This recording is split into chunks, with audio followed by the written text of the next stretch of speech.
Policy बाजार पर 1 करोड़ रुपए का टर्म लाइफ इंश्योरेंस केवल 450 रुपए महीने से शुरू। वाह! हम इस वक्त फरीदाबाद में और हमारे साथ मीडिया इंचार्ज कांग्रेस के जयराम साहब हैं, जो पहले दिन से प्रेस कॉन्फ्रेंस कर रहे हैं, हमारे तमाम सवालों के टेढ़े आड़े सबके जवाब दे रहे हैं। सर, लेकिन आज हम आपसे वो सवाल पूछेंगे जो आरोप केंद्रीय बीजेपी नेतृत्व लगा रहा है आप पर। पहला सवाल आपसे ये है कि कोविड प्रोटोकॉल को लेकर के वो कल से 2 दिन से आपके पीछे पड़े हुए हैं कि मास्क नहीं पहन रहे, आप यात्रा रोक दीजिए, कोविड चाइना में देखिए क्या हाल हो गया है। इस पर आपका क्या रिएक्शन है? प्रधानमंत्री मास्क पहनते हैं जब पार्लियामेंट में आते हैं कैमरा के लिए, जब बाहर निकलते हैं वो मास्क नहीं पहनते हैं। ये दिखावा है।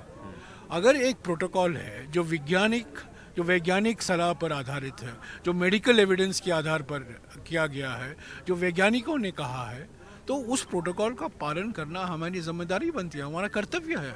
हमने पहले भी कहा है, जो कोई प्रोटोकॉल निकाला जाएगा सरकार की ओर से सभी को लागू होना चाहिए, राज्यों पर लागू होना चाहिए, पॉलिटिकल पार्टीज पर लागू होना चाहिए, अंतर्राष्ट्रीय फ्लाइट्स पर लागू होना चाहिए, मास्क पहनना अनिवार्य होना चाहिए, सैनिटाइजर का इस्तेमाल अनिवार्य होना चाहिए। एक प्रोटोकॉल हुआ करता था, अभी वो प्रोटोकॉल है नहीं। तो ये बयानबाजी से हम इसको गंभीरता से नहीं लेते हैं। हालांकि आज मैंने खुद मास्क पहना है और मैंने भारत यात्रियों को भी कहा है कि कल आप मास्क पहनिए, और अगर दूसरे चरण में कोई ऐसे प्रोटोकॉल होगा हम उस प्रोटोकॉल का बिल्कुल पालन करेंगे। पर मैं आपको याद दिलाना चाहता हूँ, कुंभ मेला को अनुमति किसने दी? जो सुपर स्प्रेडर बना। नमस्ते ट्रम्प का आयोजन किसने किया? जो सुपर स्प्रेडर बना। और मार्च 2020 को मैं खुद गवाह हूँ, जब मैं मास्क पहनकर अंदर गया था, मुझे चेयरमैन साहब ने कहा, डेरिक ओब्रायन भी थे, डेरिक ओब्रायन भी मास्क पहने हुए थे, चेयरमैन साहब ने कहा अंदर मास्क पहनना मना है। क्यों? बीजेपी व्यस्त थी भोपाल में कमलनाथ जी सरकार को गिराने में।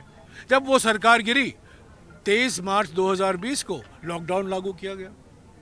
तो अगर किसी पार्टी ने राजनीति की है कोविड के मामले में, वो बीजेपी है, कांग्रेस ने नहीं की राजनीति। ठीक है, अब अगला सवाल, वो भी आरोप बीजेपी के तमाम नेता सोशल मीडिया पे भी लिख रहे हैं, मीडिया में भी बोल रहे हैं कि जो आप ब्रेक ले रहे हैं, 24 तारीख को कल आप दिल्ली जाएंगे, उसके बाद ब्रेक ले रहे हैं 2 तारीख तक आप लोग, उसमें वो कह रहे हैं कि राहुल गांधी जी विदेश चले जाएंगे। सभी ऐसे नेताओं को कहना चाहता हूँ, ऐसे सभी नेताओं को चुनौती देना चाहता हूँ, अगर वो सच निकले मैं माफी मांगूंगा पब्लिकली, अगर वो गलत निकले उनको माफी मांगनी चाहिए पब्लिकली।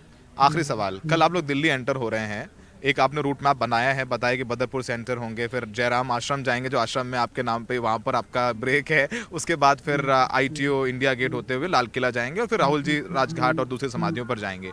इसको लेकर के, क्योंकि दिल्ली देश की राजधानी है, दिल्ली पुलिस का हमेशा रोल रहता है, आप जानते हैं कि आपको परमिशंस और क्लियरेंसेज मिल गए हैं? चल रही है, हमने रूट उनके साथ भी बात की है, उनकी सलाह हमने ली है और उसके बाद ही हमने घोषणा की है इस रूट का। और हमें पूरा उम्मीद है कि जो रूट हमने घोषणा की है बदरपुर से लेकर लाल किले तक, लाल किला करीब 4:30-5 बजे हम पहुंचेंगे, बाद में राहुल जी राजघाट और अन्य समाधियों में जाएंगे। तो हमें पूरा विश्वास है कि दिल्ली एडमिनिस्ट्रेशन और दिल्ली पुलिस भी हमारा साथ देगी। अब आप आ गए सर, फिर मैं आपको पकड़ नहीं पाऊंगा वापस। कल कौन कौन बड़े चेहरे हम देखेंगे देश की राजधानी में आपके साथ? जैसे कमल हसन जी की बात हुई, कनी मोई आज पहुंची थी, और कौन लोग हैं जो कल हमारे दर्शकों को बता दीजिए ताकि वो भी टीवी पर सोशल मीडिया पर देख सके कौन कौन आ रहा है। कल आप ही देख लेंगे, जो आएंगे आप देखेंगे। ठीक है, देखेंगे भी और दिखाएंगे भी। तो जयराम जी हमारे साथ थे, जयराम जी का कहना है कि दिल्ली की जो यात्रा को लेकर के उनकी बात दिल्ली पुलिस से चल रही है, उससे बात करने के बाद ही उन्होंने अपना प्लान अनाउंस हुआ है। उम्मीद है कि जो उनका प्लान अनाउंस किया वो दिल्ली पुलिस उनको इजाजत दे देगी। और उनका कहना है राहुल गांधी विदेश नहीं जाने वाले हैं, अगर विदेश गए तो जयराम रमेश माफी मांगेंगे, और अगर राहुल गांधी विदेश नहीं गए तो जो नेता आरोप लगा रहे हैं उन्हें सार्वजनिक तौर पर माफी मांगनी होगी। सहयोगी पवन कुमार के साथ फरीदाबाद से सौरभ शुक्ला, NDTV इंडिया।